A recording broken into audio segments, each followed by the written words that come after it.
I'm Evelyn Harper, 74 years old, and last Thanksgiving, I sat alone at my kitchen table while across the canal, my son's house glowed with music, laughter, and the warmth of a holiday. I wasn't invited to. I could hear the clink of glasses and the rise and fall of voices as I cut into a small turkey breast baked just for me. The faint scent of pumpkin pie from a gas station container lingered in the air. Their yard lights shimmered on the water while my dining room stayed in shadow. That night, I told myself I wouldn't call.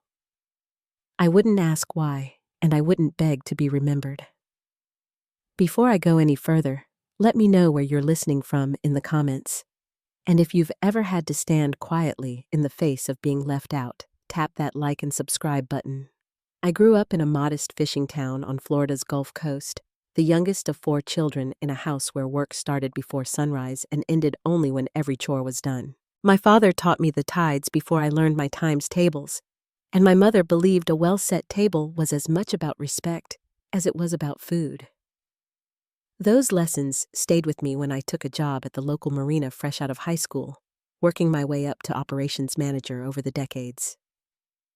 I wasn't rich, but I was steady, the kind of steady that made sure bills were paid, roofs were fixed, and no one I loved went without a place to sleep. Daniel was my only child, born when I was 28 and still pulling long shifts at the docks. His father left before our son could walk, and from then on, it was just the two of us. We didn't have much, but we made the best of it: birthdays with homemade cakes, afternoons at the beach school, clothes paid for one layaway at a time.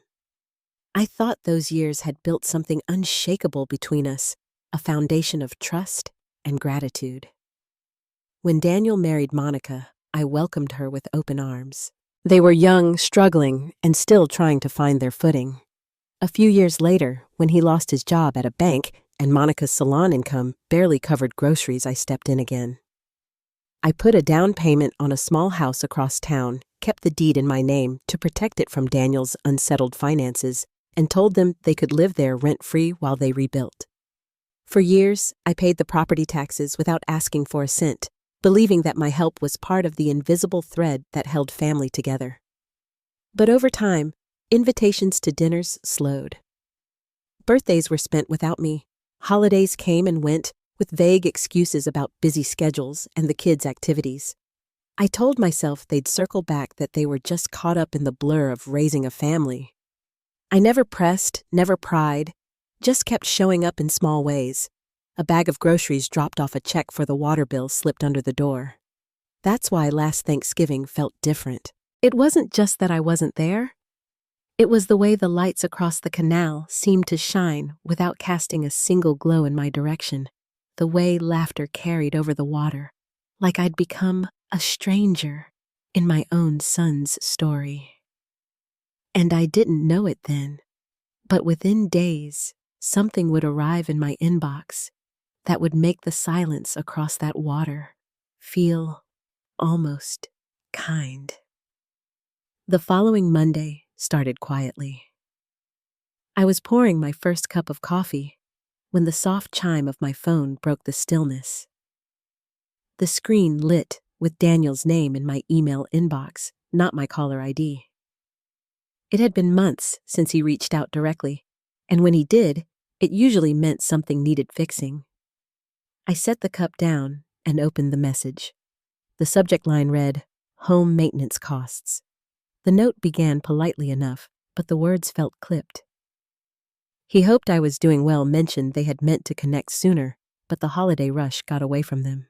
Then he moved straight into a list of work that had been done on the house: paintwork, plumbing, a new backyard deck, upgraded kitchen fixtures, even a wine refrigerator. Attached was a spreadsheet with each project broken down by cost, along with a total at the bottom. My share, he wrote, came to $31,000. I scrolled through the attachment twice, my eyes catching on the master bathroom renovation, new vanity-tiled walls, and designer hardware. The sort of changes people make for style, not necessity. Some of the items were things I'd never heard mentioned before. The figure at the bottom was rounded clean, no explanation of how they'd arrive there beyond the work listed. The tone wasn't a request. It was closer to a bill from a company that had already decided I would pay. That evening, I printed the email and pinned it to the corkboard above my desk. The bold numbers at the bottom seemed to anchor the page in place. I sat for a long time, looking at it, remembering the year Daniel and Monica first stepped into that house. The walls had been plain and the carpet worn, but they'd been grateful, or at least that was how I read it then. He had just lost his job. Monica's hours at the salon barely covered groceries, and their first child was still in diapers. I'd offered to help them settle somewhere stable, knowing his credit and back taxes could make it hard to buy on his own. I put the down payment together, kept the deed in my name to protect the property, and told them they could live there without rent. We agreed they'd take care of the place, and when things felt settled, I'd sign it over. In those early years, I stopped by, often bringing paint for the nursery, helping with meals, taking Monica to appointments. It felt like a shared investment, one in their future, and in a way mine. But over time, the visits slowed. There were excuses, busy schedules, the children's activities, long workdays. I told myself it was just life shifting, that they still valued what I'd done. Every year, I quietly paid the property taxes, never asking for repayment. I didn't check to see if anything needed fixing. I trusted they'd look after what I'd given them. Seeing that invoice now with its glossy renovations and confident total told me my understanding of our arrangement had not been theirs. 2 days later, I found myself driving across town without much thought. It was early afternoon, the winter light casting everything in that pale gray that makes colors seem muted. I parked under the old elm tree by the curb, the same one I used to remind Daniel to trim back every fall. Only Monica's SUV sat in the driveway, a wreath hanging from the door, holiday lights curled along the porch rail. I hadn't planned to go inside. I just wanted to see the place again. As I reached the sidewalk, voices carried from the side of the house where a kitchen window was cracked open. I recognized Daniel's first low and edged with frustration. "She's getting older," he said. "I don't think she realizes how much this house costs to keep up." Then Monica's voice, lighter, but just as firm. "Technically, it's in her name, but we've been here almost 10 years. We've built our life here. It's basically ours now." There was a pause before Daniel replied. "Exactly. And she doesn't use it. She doesn't visit. If she really cared, she'd just sign it over." "Honestly," Monica added, "she should be grateful we kept her name on it. It's not like she's paying the utilities." Their voices softened into a light laugh, the kind people share when they believe they're speaking privately. I stepped back from the window, the cold air sharper against my face. I walked to my car without looking again at the house, my hands steady on the steering wheel as I pulled away. At home, I opened the file cabinet and took out the folder marked Harper House. Inside were 10 years' worth of receipts, tax statements, and at the very back, the deed. My name was embossed there alone under the legal seal. I spent that evening going through each paper, arranging them by year, making small notes in the margins. The pattern was clear. I had carried the cost, they had carried the comfort. The next morning, I called Carol, a friend from the marina days, and asked for the number of the real estate attorney her daughter had once used. Carol didn't ask why. She just gave me the name and number. 2 days later, I drove south along the coast and parked at the old marina. The winter wind off the water smelled faintly of salt and rope. I walked the length of the pier, stopping at the railing where I'd stood countless times before. Boats bobbed quietly in their slips, the tide rocking them in place. For the first time in weeks, my breathing felt even. On the way back to the car, I stopped at a small cafe overlooking the harbor. The waitress brought me coffee and toast, calling me with the easy warmth of someone who didn't need to know my history to be kind. I opened a notebook from my bag and started making a list not of repairs or bills, but of what I owned, what I had given, what I needed, and what I would no longer accept. By the time I closed the cover, the coffee had gone cold. I paid the check and headed home, the attorney's number written neatly on a card tucked into my coat pocket. I didn't know exactly what the next steps would look like, but I knew the folder marked Harper House would be on the passenger seat when I drove to his office. The following week, I took the folder marked Harper House and drove to the address Carol had given me. The office was upstairs from a fishing supply store, the smell of salt air still clinging to the wooden steps. A brass plaque beside the door read Whitaker and Lane, Property and Estate Law. Inside, the receptionist greeted me with a soft smile and asked if I had an appointment. I gave her my name and explained I was looking to speak to someone about a property matter. She offered tea while I waited. It wasn't long before a man in his early 40s stepped into the lobby. He introduced himself as David Lane and shook my hand before leading me into his office. The walls were lined with framed photographs of sailboats, and the scent of leather from the chairs was faint but steady. He listened as I explained the history of the house, how I'd purchased it for Daniel and Monica kept it in my name and had just received an unexpected invoice for $31,000. I laid the documents on his desk, the spreadsheet on top, the deed underneath. When I finished, he leaned back slightly and asked, "Do you want to regain full control of the property?" I told him I did. He nodded once and began outlining the process. We'd start with a formal letter stating my ownership and clarifying there had never been a lease. We'd note that their residency was a family arrangement, not a legal tenancy. From there, we could set terms or begin the process to have them vacate. He asked if I had proof of paying property taxes and any maintenance I'd covered over the years. I told him everything was in the folder. As he flipped through each page, his expression stayed even. When he closed the folder, he said, "We can proceed carefully and respectfully, but you have every right to decide how this property is used." He promised to draft the letter and send it by certified mail. 2 days later, I signed the document in his office. The wording was firm but not hostile, a request to review their occupancy and meet to discuss next steps. David assured me it would make the situation clear without escalating too quickly. I watched as the receptionist placed it in an envelope, attached the certified mail slip, and set it in the outgoing tray. 3 days passed with no word. On the 4th afternoon, a response arrived not from Daniel, but from a local attorney I didn't recognize. The letter referenced ongoing occupancy and potential ownership rights, though it offered no proof of either. David read it at his desk, then looked up and said calmly, "They're testing boundaries." He suggested we reply with a summary of the facts: my sole name on the deed, my documented payments, and the absence of any financial contribution from them. We also prepared a preliminary 90-day notice to vacate, not as an immediate order, but as a clear next step if no agreement was reached.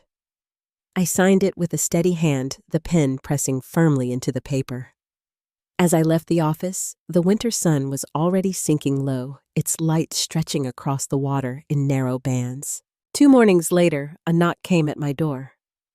When I opened it, Monica stood there, in a heavy coat, her hands in her pockets. She hesitated before speaking. "We got your letter," she said. I nodded, letting the quiet fill the space between us. "We didn't think you'd go through a lawyer," she added. I waited, not rushing her. She shifted her weight. "Daniel feels blindsided," she said. "We thought we were family." Her eyes held mine for a moment, but there was no invitation in them, no bridge being built. I kept my voice even. "This is about respect and restoring what was agreed to." She didn't reply, only said they'd talk to their attorney, then turned and walked down the steps without looking back. The air in the house felt still after I closed the door. I went to the kitchen, poured tea, and sat at the table until the cup cooled. 3 days later, David called to say their lawyer had requested a mediated meeting. I agreed with the condition that it be held in his office and that all conversation go through the attorneys. On the day of the meeting, I wore my navy coat and a silver pin my mother had given me years ago. Daniel arrived 5 minutes late, his tie slightly loosened. We sat at opposite ends of the oak table. His lawyer began by talking about family understanding and mutual transition. But David stayed on course, laying out my terms. The deed would remain in my name, the house would be sold within 6 months, and because there had been no financial investment from Daniel or Monica, the proceeds would be mine. Daniel leaned back, his expression tight. "We thought you didn't care about the property anymore," he said. "You've been alone for years. We assumed." He didn't finish. I answered evenly. "I may be alone, but I'm not invisible." He looked down at his hands, and no one spoke for a long moment. The meeting ended without a handshake. I stepped out into the cool air, my breath visible in the fading light. The street was quiet except for the low hum of passing cars. For the first time in months, I felt the weight of uncertainty start to lift, replaced by something steadier. What came next was set in motion, and I knew exactly where it would lead. The agreement from the mediation gave us 6 months before the sale of the house would be finalized. David moved quickly, drawing up the necessary paperwork and sending copies to their attorney. In the weeks that followed, there was no direct contact from Daniel or Monica. Any updates came through the attorneys, and those were brief. It was as if the air between us had cooled to a temperature no one was eager to test. I filled the space with my own routines. Mornings started with a walk to the bakery 2 blocks away, where the young man behind the counter always asked if I wanted extra cinnamon on my latte. I replanted my balcony garden, tucking new green shoots into soil I hadn't touched in months. A stack of books from the library sat on the coffee table, pages marked with paper scraps. It wasn't busy work. It was steady work, the kind that let my mind rest. One afternoon, while reorganizing a hallway closet, I came across a cardboard box labeled in my handwriting, "Daniel." I carried it to the table and lifted the flaps. Inside were years of Moment school programs, a painted rock shaped like a turtle, a photo album with pages sticking slightly at the edges. There was a Mother's Day card made from construction paper, the words, "I love you," spelled out in uneven pencil. In the middle of it all, a folded note on lined paper read, "Don't be sad," written in the slanted hand of a boy too young to understand its weight. I went through each item slowly, letting them pass through my hands before setting them aside. Some brought a small smile, others a quiet stillness. When I was done, I chose only one thing to keep out: a photograph from a summer afternoon in Sarasota. Daniel's hair was windblown, my arm draped over his shoulder. We were both smiling into the camera, the sun bright behind us.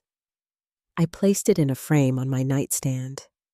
Weeks later, David called to confirm the sale date and walk me through the closing process. He said the market had shifted in our favor and that multiple buyers were interested. His voice was even professional, but I could hear the undertone of a man satisfied with a job moving toward completion. The paperwork grew thicker with each appointment, disclosures, agreements, statements, and each one I signed with a steady pen. When the day came for the closing, the title office was bright with mid-morning light. A conference table was laid out with documents neatly clipped in stacks. I sat across from David, reading each page before signing my name, my initials looping in the corners. Midway through, I paused for a moment, not because of doubt, but to mark in my own mind that the property was leaving my hands on my terms. After the last signature, David slid an envelope toward me. Inside was the check from the sale, more than we'd expected, due to a last-minute bidding increase. I looked at the number, nodded, and tucked the envelope into my bag. He told me I had handled the entire process the right way. On my way out, I saw Daniel and Monica in the hallway. They weren't there for the closing, but our paths crossed anyway. Monica's eyes shifted away almost immediately. Daniel met my gaze for a moment, his expression unreadable, before I stepped past them without breaking stride. That afternoon, I drove to the marina. The water was calm, the boats swaying gently in their slips. I walked to the far end of the dock and stood there for a while, watching the sunlight break across the surface. The folded copy of the closing statement was in my pocket, the paper warm from the walk. I took it out, looked at it once, then folded it again, and slipped it back. That evening, 2 friends from my book club came over for dinner. We ate at my small table, laughing over chicken that had cooked a little too long and a salad that could have used more seasoning. When one of them asked how my week had been, I said only that I had finished something that needed finishing. There was no need for more. A few days later, a thin envelope arrived in the mail. Inside was a short note from Daniel.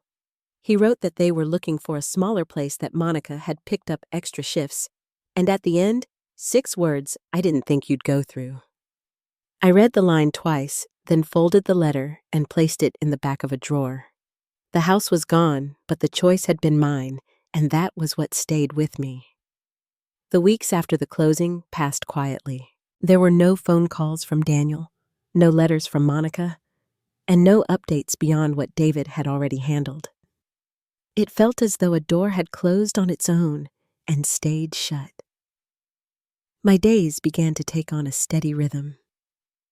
I would wake early, brew a single cup of coffee, and open the windows to let in the morning air.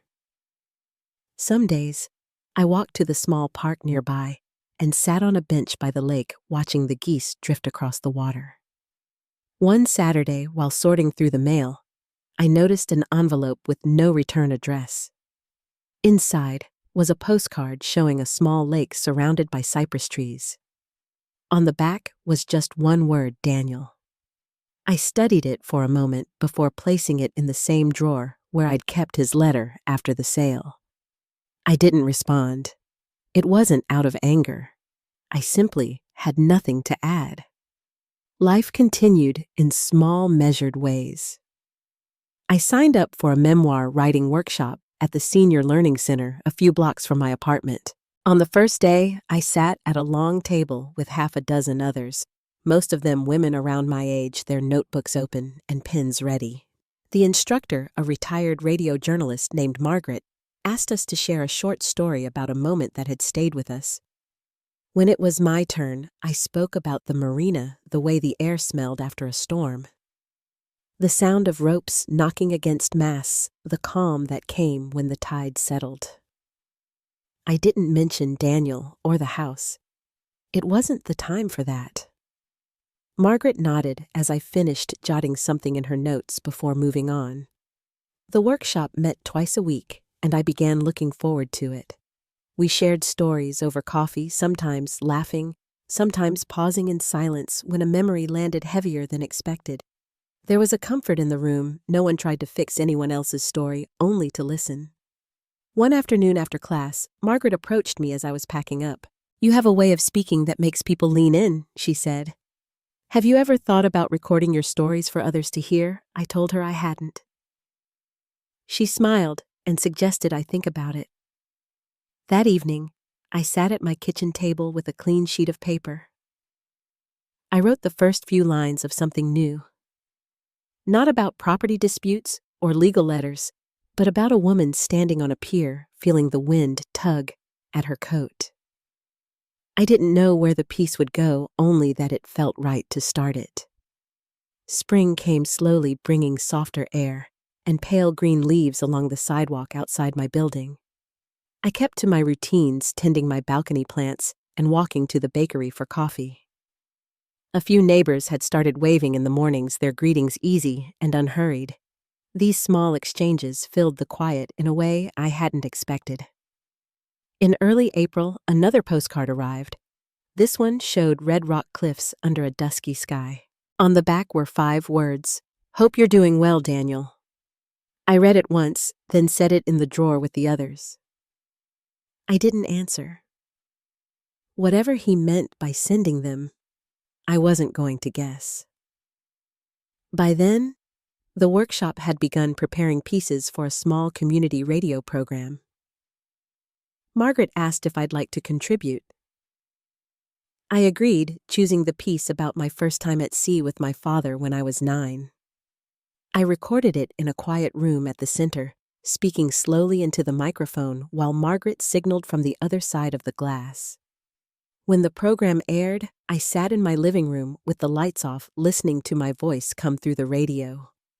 It sounded calm, even like someone telling a story they knew by heart. I didn't think about who might be listening. It was enough that I had told it. Not long after, while leaving the bakery one morning, I ran into Joanne, a woman who used to live in the neighborhood near the old house. She wore the same bright scarf I remembered from years ago.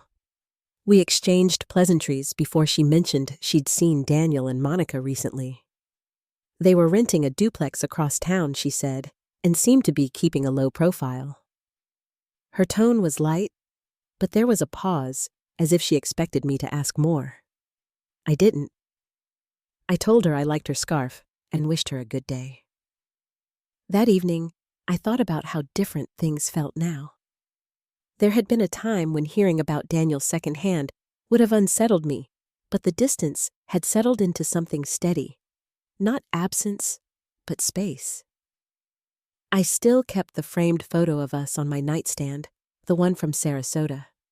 It wasn't there to dwell on what was lost, but to acknowledge the part of the story that had been mine to keep. The next week, Margaret handed me a flyer for another workshop. This one focused on storytelling for live audiences. I tucked it into my bag, thinking I might sign up. There was no rush. The days were already full in ways that felt solid. By early summer, the days had grown long and warm. I found myself spending more time on the balcony in the evenings, a book in my lap, and the hum of the neighborhood carrying on below. The workshops at the senior center had finished their spring session, but I still stopped by to visit Margaret now and then. She always had a new idea tucked into a folder on her desk, ready to hand me. One afternoon, I walked there with no real plan and found her arranging chairs for a small gathering. She explained they were starting an informal story circle where anyone could share something, no notes, no microphone, just a few people talking around a table. I stayed listening as neighbors and new faces told pieces of their lives. A man in his 80s described working the rail lines out west. A woman spoke about growing up in a house with a hand pump in the kitchen.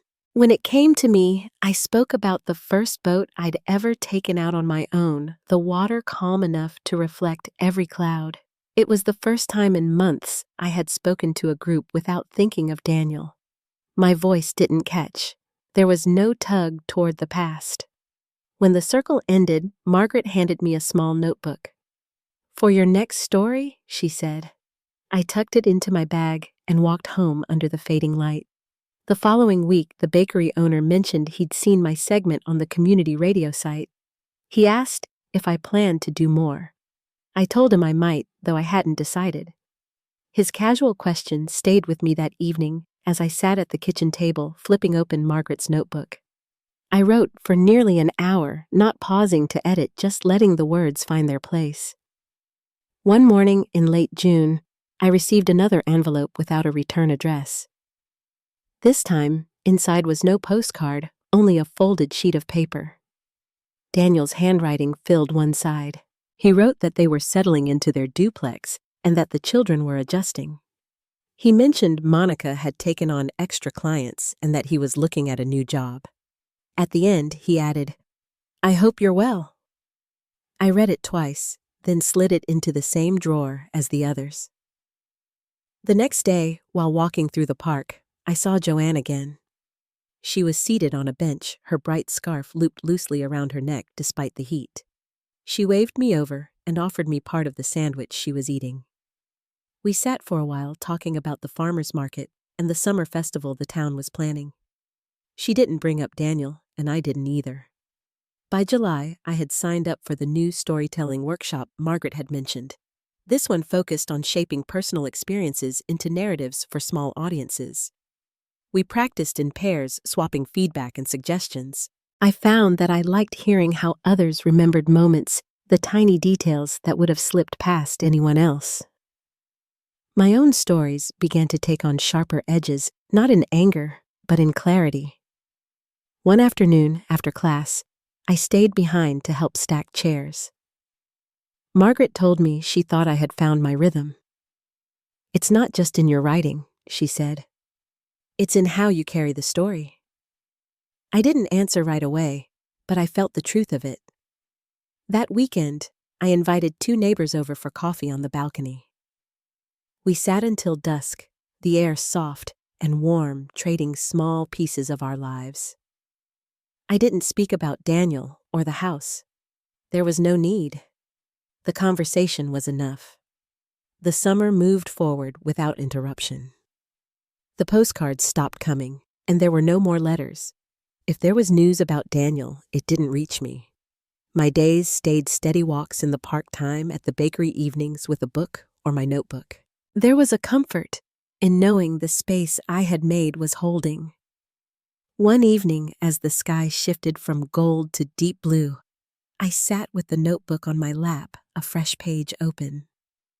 I began writing about a woman standing at the edge of a dock, the water stretching out in front of her. The scene wasn't about loss or anger. It was about stillness, the kind that comes when you realize you've built a life that fits in your own hands. By late August, the heat had started to lift, and the evenings carried a cooler breeze. I kept the balcony doors open most nights, letting the air move through while I worked at the table with a notebook. The storytelling workshop was still meeting once a week, and I had begun shaping a longer piece, one that wove together small moments from different times in my life. Margaret encouraged me to take my time, reminding me that some stories needed space before they were ready to be told. One Thursday morning, as I was leaving for the bakery, I found another envelope slipped under my door. It was plain white, unmarked, and inside was a single page from Daniel.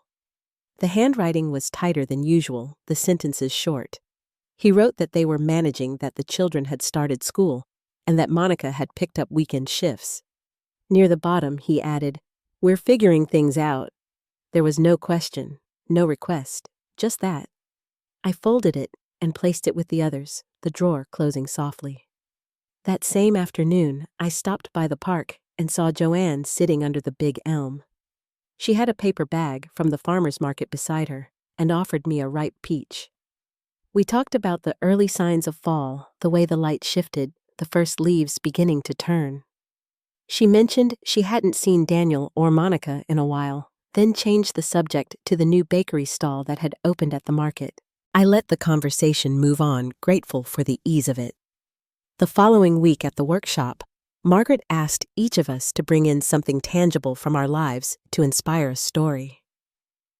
I brought the photograph from Sarasota, the one I kept on my nightstand. When it was my turn, I described the day it was taken, the wind off the water, the way the sand stuck to our legs, the sound of gulls overhead. I kept the focus on the moment itself, not what came after.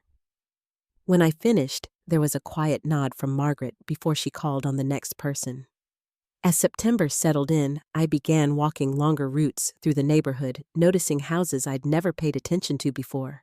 Some had porches lined with potted plants, others had chairs set out as if waiting for company. On one walk, I passed a small community garden tucked between 2 buildings and made a note to return when someone was there. By mid-month, I'd filled half of Margaret's notebook. The pages were a mix of full stories and scattered lines, some only a sentence or two. It felt good to have them there, even if they never left the page. One evening, I read through them, all noticing how the early entries carried a different tone than the ones I had written more recently. The shift was subtle, but clear, like the slow turn of a season. A few days later, I received a phone call from the senior center asking if I'd be willing to read one of my pieces at an upcoming open house. It would be a small event, just members and a few guests. I said yes before I could overthink it. Margaret suggested I choose the story about my first solo boat trip, the one I had told during the story circle months earlier. The evening of the open house, the center's meeting room was set with rows of folding chairs. A table at the back held coffee, tea, and a plate of cookies. When it was my turn, I walked to the front with the printed pages in hand. I read slowly, letting the pauses land where they needed to. When I finished, there was a moment of quiet before the applause. Afterward, a woman I didn't know came up to tell me the story, reminded her of fishing trips with her father. She thanked me for sharing it. The exchange was brief, but it stayed with me on the walk home. It was a reminder that some connections didn't need to be complicated to matter. The night after the open house, I walked home with the printed pages tucked under my arm and the simple applause still in my ears. I set the program on the mantel, made tea, and sat by the open balcony door until the streetlights flicked on. Nothing dramatic happened, just a quiet sense that the room fit me again like a coat that had finally been tailored to the right size. I slept well and woke to a morning that felt steady from the first sip of coffee. In the weeks that followed, life kept its even rhythm. I wrote most afternoons, then took a slow walk before dinner, the kind where you notice which porches have new plants and which sidewalks need patching. One morning, the community newsletter arrived with a line in the announcements that made me pause. Daniel had taken an assistant manager position at a logistics company across town. I read it through once and set the paper aside. There was no surge of anything, only a quiet understanding that he was moving forward on his own. A few days later, I saw Joanne at the park, her scarf looped light for early fall. We shared a bench and a bag of almonds while she told me about the new vendor at the market and the late tomatoes still coming in. She mentioned she hadn't run into Daniel or Monica lately, then smiled and said the elm would be turning soon. I told her I'd come by for apples this Saturday. It was an easy conversation that never wandered where it didn't need to go. The last postcard came near the end of the month. A desert scene this time. Wide sky, long shadows that color the rocks get just before dusk. On the back, nothing more than, "Hope you're well, Daniel." I stood at the counter with it for a while, then slipped it into the drawer with the others. I didn't answer. It wasn't coldness. It was a choice to let the space stay peaceful. Not every door needs to swing back open the minute a hand touches the knob. At the center, Margaret asked if I'd record another piece for their fall program. I chose one about working the marina through hurricane season, how you clear a dot count every line and trust your preparation when the wind starts to lift. She said it sounded like muscle memory. Maybe it was. There's a kind of calm that comes from knowing you showed up for yourself, even when nobody else is watching. I didn't write that sentence down, but it settled in just the same. On a Sunday afternoon, I took the bus to the waterfront and walked the old pier. The boards creaked in the same places, and gulls traced the same slow circles over the harbor. I leaned on the railing and watched a small boat ease out past the markers, its wake folding back into the bay. I thought about the years that brought me here, the house, the letters, the meetings, the long quiet after, and I felt something unclench that I hadn't known was still holding tight.